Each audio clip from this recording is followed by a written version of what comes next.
আজকের মাছের ডিমের এই ভুনা রেসিপিটা অনেক রিকোয়েস্টের একটা ভিডিও। একটা ভাবি অনেক করে রিকোয়েস্ট করেছিল, ভাবি আপনার হাতের মাছের ডিমের ভুনাটা একদিন শেয়ার করে দেবেন যাতে আমরা দেখে আপনার মতো করে তৈরি করতে পারি। তো সেজন্যই মাছের ডিমের এই ভুনাটা আপনাদের সাথে শেয়ার করা, যাতে ভাবির সাথে সাথে আপনাদেরও সামান্যতম উপকৃত হয়। তো চলুন মূল রেসিপিতে চলে যাচ্ছি। তো প্রথমেই কড়াতে আমি তেল দিয়ে দিচ্ছি, হাফ কাপের থেকে একটু বেশি তেল দিয়ে দিয়েছি। আর দিয়ে দিচ্ছি কাঁচামরিচ আর পেঁয়াজ কুচি। পেঁয়াজ আমি এখানে একটু বেশি করেই নিয়েছি, কারণ মাছের ডিমে পেঁয়াজটা একটু বেশি দিলে খেতে বেশি ভালো লাগে। দিয়ে দিচ্ছি পরিমাণ মতো লবণ। লবণ আর পেঁয়াজটাকে একটু ভালো করে ভেজে নিতে হবে। আমি আগেই বলেছি এই রেসিপিটা শেয়ার করার মতো প্রিপারেশন ছিল না, হঠাৎ করেই মনে হলো তাই শেয়ার করলাম।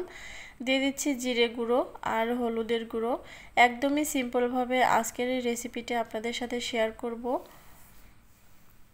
কোনো রকম বাড়তি মশলা কিন্তু এখানে অ্যাড করব না। দিয়ে দিচ্ছি কুচানো আলু। আমরা সাধারণত যেভাবে আলু ভাজির জন্য কাটি সেভাবেই কেটে নিয়েছি।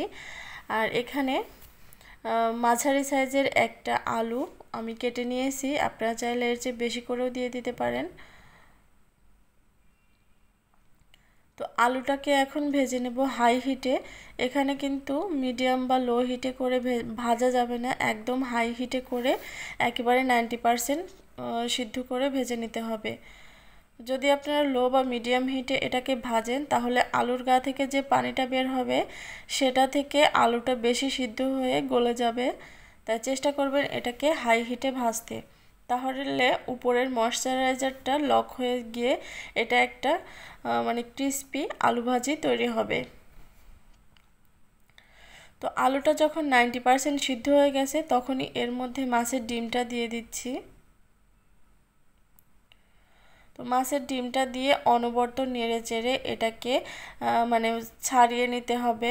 অনবরত নেড়ে চেড়ে এটাকে ভেজে নিতে হবে, কারণ নিচটা থেকে লেগে যেতে পারে। তো এভাবে ভাজা হয়ে গেলে দেখতেই পারছেন ডিমটা কিন্তু সম্পূর্ণটাই ছাড়িয়ে গেছে। এখন এখানে আমি কিছুটা পানি দিয়ে দিব। আমি এখানে 1 কাপের মতো পানি দিয়ে দিয়েছি। তো পানিটা দিয়ে একটু নেড়ে চেড়ে ঢাকনা দিয়ে ঢেকে রেখে দিব কিছুক্ষণের জন্য।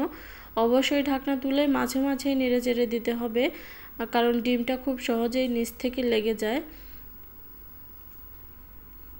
এ পর্যায়ে ঢাকনা দিয়ে ঢেকে রেখে দিচ্ছি। আর এভাবেই ঢাকনা তুলে তুলে মাঝে মাঝেই নেড়ে চেড়ে দিব। তো এভাবে যতক্ষণ না পর্যন্ত পানি শুকিয়ে যায় ততক্ষণ এটাকে ভেজে নিতে হবে।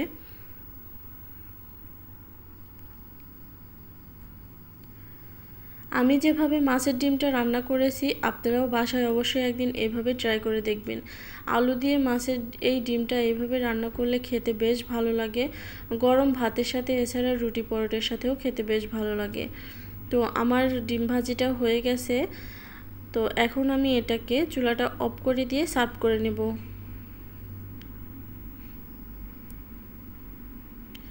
পানি শুকানোর পরেও আপনারা 2 থেকে 3 মিনিট এটাকে নেড়েচেড়ে রান্না করে নেবেন, কারণ ডিমটা যতটা বেশি ভালো ভাজা হয় ততটাই খেতে বেশি ভালো লাগে। তো এটাকে সার্ভ করে দিয়েছি, আর দেখে নিশ্চয়ই বুঝতে পারছেন এটা কতটা লোভনীয় হয়েছে। তো আজকের আমার এই মাছের ডিমের রেসিপিটা আপনাদের কাছে কেমন লেগেছে অবশ্যই কিন্তু কমেন্ট করে জানাবেন। ভালো লাগলে ফ্রেন্ডস অ্যান্ড ফ্যামিলিদের সাথে বেশি বেশি করে শেয়ার করে দেবেন।